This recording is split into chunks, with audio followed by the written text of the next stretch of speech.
I hope आप सबकी mains की प्रिपरेशन बहुत अच्छी चल रही होगी। तो आइए बात करते हैं एक और इम्पोर्टेंट टॉपिक पे, जो कि है ई गवर्नेंस और आईसीटी। जैसे कि आप लोगों ने देखा होगा कि कई बार आपसे प्रश्न पूछे जाते हैं जहां पे सवाल जुड़े होते हैं ई गवर्नेंस से। तो बच्चे अक्सर वहां पे कंफ्यूज होते हैं कि कौन सी योजनाओं का उसमें वर्णन करें, यानी कौन सी स्कीम उसमें लिखें और उसमें किस तरीके से अपने पॉइंट्स को डिस्क्राइब करें। तो इस प्रॉब्लम के सॉल्यूशन के साथ टीम आईएएस आ चुका है और आज का जो इम्पोर्टेंट टॉपिक है वो है ई गवर्नेंस। तो सबसे पहले सवाल उठता है, ये ई गवर्निंग यानी कि इलेक्ट्रॉनिक गवर्नेंस है क्या, और किस तरीके से फंक्शन करती है। तो एक सिंपल डेफिनेशन के साथ हम स्टार्ट करते हैं ई गवर्नेंस यानी कि इलेक्ट्रॉनिक गवर्नेंस के बारे में। तो देखें कि इलेक्ट्रॉनिक गवर्नेंस क्या है।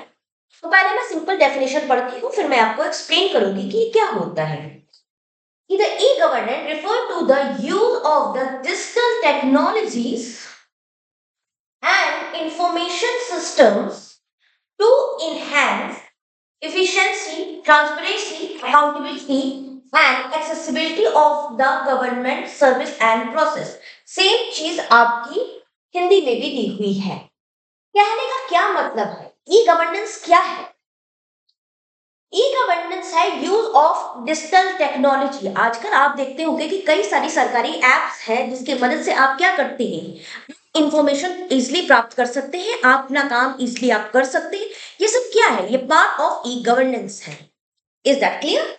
इसके हेल्प से क्या होता है, आपका जो काम है या भी कहना चाहिए जो सरकारी काम है उसमें इफिशिएंसी आती है, ट्रांसपेरेंसी आती है, अकाउंटेबिलिटी गवर्नमेंट की बढ़ती है। साथ ही साथ में जो इंफॉर्मेशन हमें एक्सेस करना हो उसकी एक्सेसिबिलिटी भी बढ़ जाती है। देखिए, ये जो ई गवर्नेंस है ये कई डायमेंशन से मिलकर बना हुआ है, इसमें कई डायमेंशन आते हैं, जैसे कि government to citizen, government to business and government to government. आपने सुना होगा गवर्नमेंट टू गवर्नमेंट के बारे में।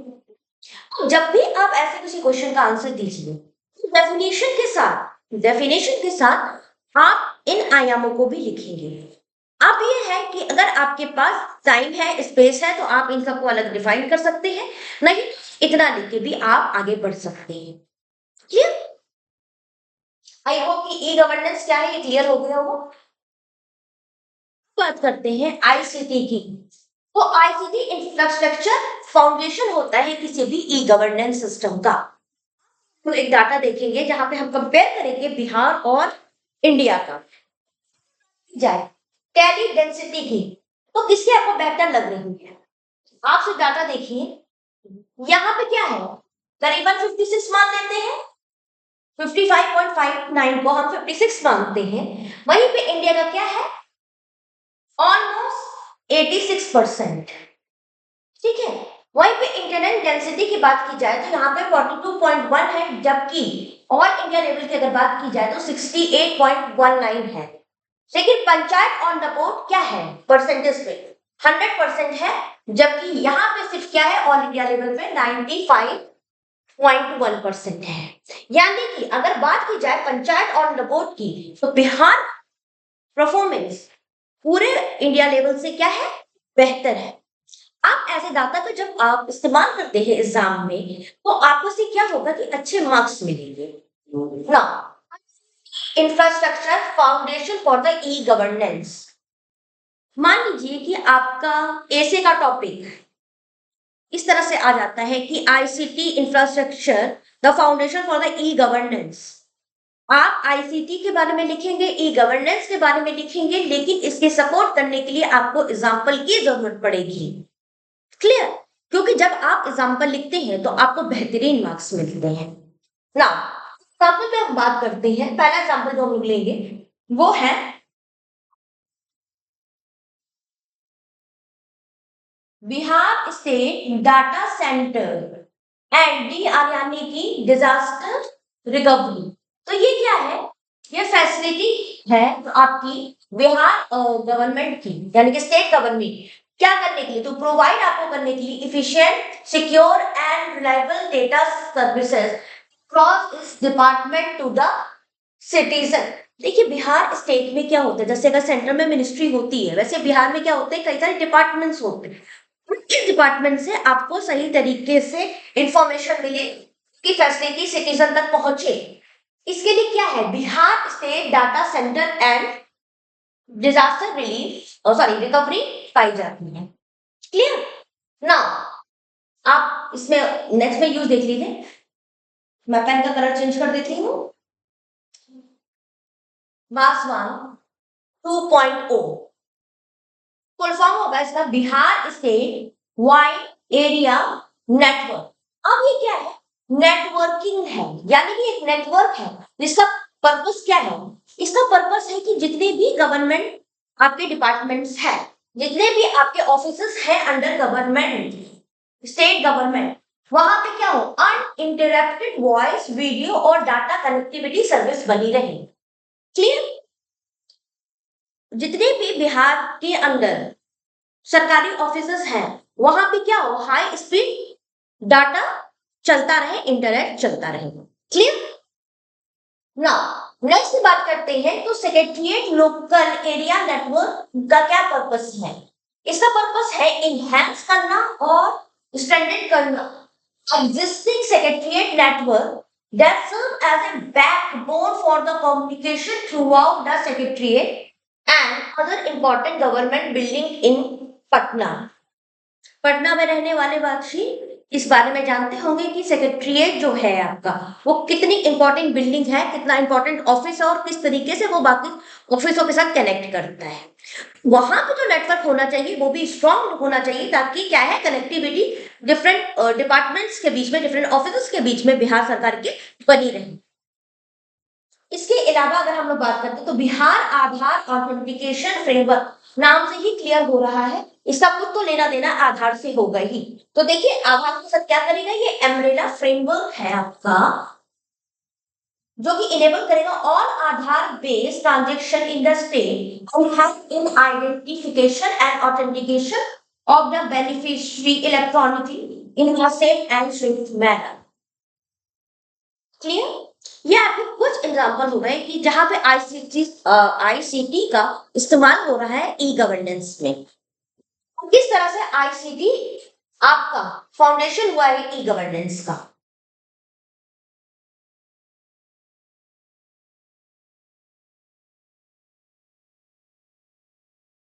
नेक्स्ट स्लाइड पे देखते हैं हम लोग enforcement of the law and administration.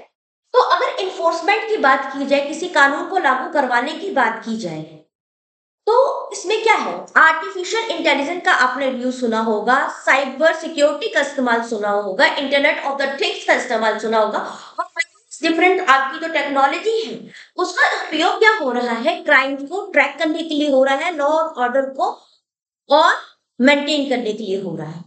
Is that clear?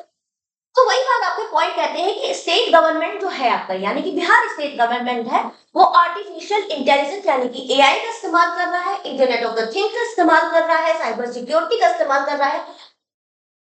Clear? किस लिए कर रहा है, लॉ और ऑर्डर को मेंटेन करवाने के लिए कर रहा है। क्लियर? अब एक एग्जांपल अगर आपको इस तरह से सवाल पूछा जाता है और आपसे कोई एग्जांपल का कहा जाता है तो बेहतरीन इसका एग्जांपल है चक्रा सिस्टम का। देखिए चक्रा का, अब ये क्या है, ये एक एप्लीकेशन है जो कि जनवरी 2023 से ऑपरेशनल है। ध्यान दीजिएगा जनवरी 2023 से क्या है, ये ऑपरेशनल है। और इसमें इंपॉर्टेंट फीचर क्या है, the important feature of the chakra include forward criminal registration and a search platform for the Bihar police. आप यहाँ पे इस फिगर में भी देख सकते हो किस तरीके से एफआईआर का वो ट्रैक दिखा रहा है, अरेस्ट मेमो का दिखा रहा है, केस डायरीज का दिखा रहा है, चार्जशीट का दिखा रहा है, यूनिक्स दिखा रहा है, स्टेशन डायरीज का दिखा रहा है। क्लियर? तो ये चक्र से क्या हो रहा है, ये आपके लॉ एंड एडमिनिस्ट्रेशन को सुचारू रूप से चलाने में क्या हो रहा है, एक मददगार ऐप के रूप में दिखाई दे रहा है। ओके, सॉरी अगर थोड़ा गला खराब है तो आप लोग मैनेज कर लीजिएगा ना। अदर एग्जाम्पल की अगर हम लोग बात करें तो अदर एग्जाम्पल में क्या है, आपके ई कोड प्रोजेक्ट है, आपने इसके बारे में पेपर्स में पढ़ा होगा। ई फाइलिंग है, electronic filing, electronic code project, integrated criminal justice system है, ई प्रिजन्स है आपके, क्लियर। साथ में ई चालान है। आई होप कि आप लोगों ने ट्रैफिक नियम ना तोड़ते हो, लेकिन कभी ना किसी को ई चालान भरते हुए देखा ही होगा। चाइल्ड लेबर ट्रैकिंग सिस्टम है। तो ये सब क्या है? ये सब आपके आईसीटी और ई गवर्नेंस के यूज के एग्जांपल्स हैं। किस तरीके से ये सब हमारे गवर्नेंस को और बेहतर बनाने में काम आ रहे हैं, और किस तरीके से डिजिटल टेक्नोलॉजी हमारे ई गवर्नेंस को प्रभावित कर रही है। ओके,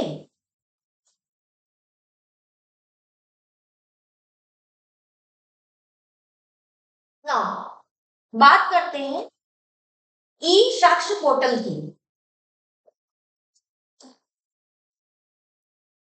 तो ई साक्ष्य portal is a suite of the e-Saksh mobile application for recording of process, Saksh locker for storage, and but of web for the authentication and data exchange. Clear? इसके बारे में पूरा आपको डिटेल लिखा हुआ है और डायग्राम में भी दिया हुआ है। क्लियर? अब e Sakshya mobile app to record the process of the three purpose के लिए करते हैं। पहले the scene of the crime videography under Bharatiya Nagarik सुरक्षा संहिता, ठीक है, सेक्शन दिया हुआ है, सेक्शन है 173, and search and seize of the videography under, मैं इसको पेन से कर देती हूँ क्योंकि कानून है आपके 3 नए कानून के बारे में जो पढ़े हुए हैं। अंडर भारतीय नागरिक सुरक्षा संहिता अंडर सेक्शन, ये सेक्शन है बच्चों 105, and search by police officer videography under किसका, भारतीय नागरिक सुरक्षा संहिता अंडर सेक्शन 185। क्लियर? तो भारतीय नागरिक सुरक्षा संहिता के 3 सेक्शन के बारे में बात कर रहे हैं, सेक्शन 173, 105 और 185 के अंडर ई साक्ष्य प्लेटफॉर्म का, ई साक्ष्य एप्लीकेशन का यूज होता है। क्लियर? और डायग्राम के थ्रू आपको दिखाया गया है कि किस तरीके से आप वेरियस इंफॉर्मेशन इसमें से निकाल सकते हो। क्लियर?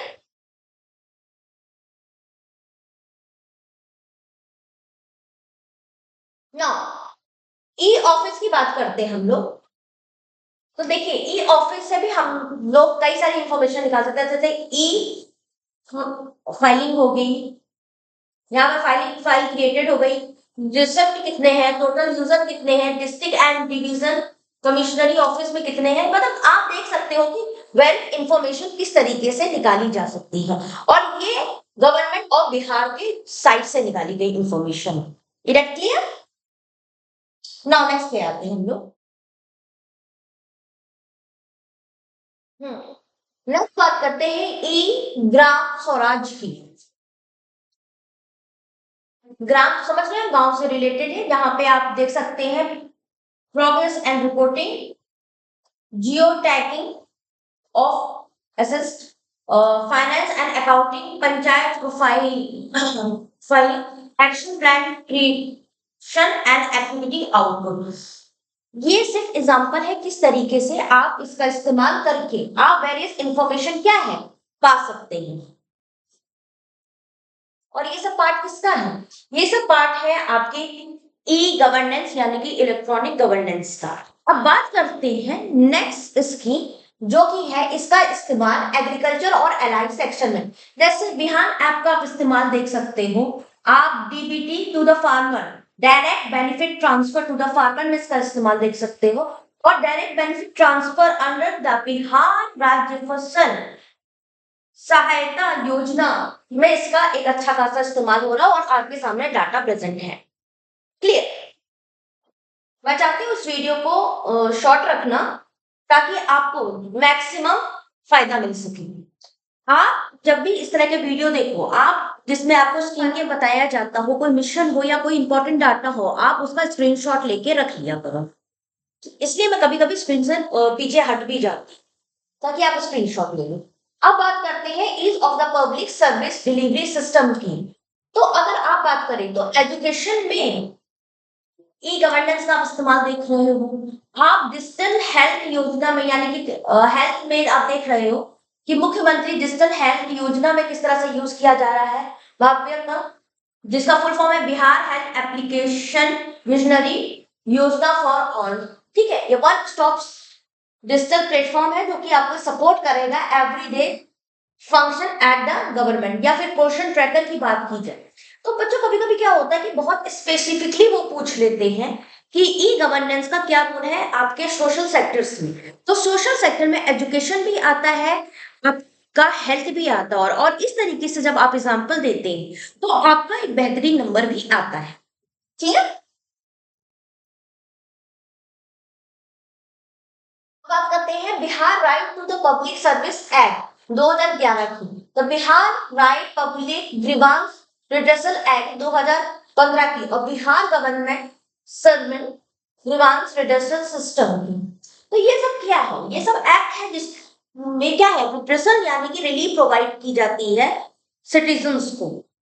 इन सबको सुचारू रूप से चलाने के लिए, इन एक्ट को सुचारू रूप से लागू कराने के लिए आपके पास क्या है, ई गवर्नेंस की सुविधा है। जैसे नेक्स्ट सेक्टर की अगर हम लोग बात करें, पावर सेक्टर की बात करें तो सुविधा ऐप।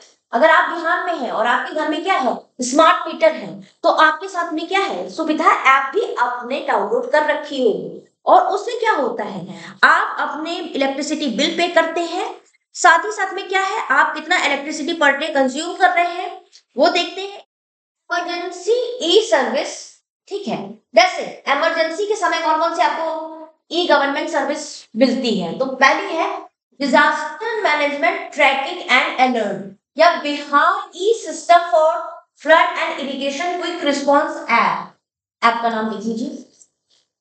ठीक है, या ग्रीन इनिशिएटिव को प्रमोट कौन कौन से ई गवर्नेंस ऐप बिहार में कर रहा है। तो फॉरेस्ट मैनेजमेंट इंफॉर्मेशन सिस्टम है, बिहार वन मित्र ऐप है। ठीक है, और पावर सेक्टर की तो अभी हम लोगों ने जस्ट ही बात की, तो पावर सेक्टर पे तो सुविधा ऐप में मैंने अभी जस्ट बताया है, और आप लोग के मोबाइल में वो का भी ये है। तो ये सब क्या है, ये सब ई गवर्नेंस का इस्तेमाल है, आईसीटी का इस्तेमाल है डिफरेंट फील्ड में। क्लियर, आई होप कि ये जो क्विक वीडियो जो हम लोगों ने बनाया है टीम आईएस ने वो आपके लिए काफी यूजफुल प्रूव हो रहा होगा। इसी के साथ मैं लास्ट में एक अनाउंसमेंट करना चाहती हूँ कि जो हमारी टेस्ट सीरीज थी उसका पार्ट 2 भी लॉन्च हो चुका है, और एनरोलमेंट काफी सारे स्टूडेंट करा चुके हैं। अगर आप भी चाहते हैं तो आप हम लोग से जुड़ सकते हैं। जो कि टेस्ट, पहला टेस्ट आपका 27 तारीख को हो चुका है, सेकेंड टेस्ट आपका 1 तारीख को हुआ है। देखिए आप 2, 5, 8 इस तरीके से आपका 20 अप्रैल को सारे टेस्ट समाप्त हो जाएंगे। इसका एक बेनिफिट है, यहाँ पे 1-to-1 डिस्कशन होता है और टीचर द्वारा आपको जिस सब्जेक्ट का भी है यहाँ पे वहां के स्पेशल टीचर्स आके एक्सपर्ट आके आपसे 1-to-1 डिस्कशन करते हैं। तो डाउट सॉल्विंग क्लासेस भी होती हैं। तो अगर आप चाहते हैं तो आप इसको ज्वाइन कर सकते हैं, फोन नंबर दिया हुआ है। साथ में आप चाहे तो सेंटर पे भी आके विजिट कर सकते हैं, और बहुत ही मिनिमम फीस के साथ है। ऑफलाइन 2000 है और ऑनलाइन 1500 है। ठीक है, अभी स्पेशल डिस्काउंट है ताकि स्टूडेंट्स को बेनिफिट मैक्सिमम पहुंचे। इसके साथ मैं विदा लेती हूँ आपसे। आई होप कि आप लोगों के प्रिपरेशन में टीम आईएएस द्वारा किया गया योगदान काम आ रहा होगा। And all the best for your preparation. Good bye.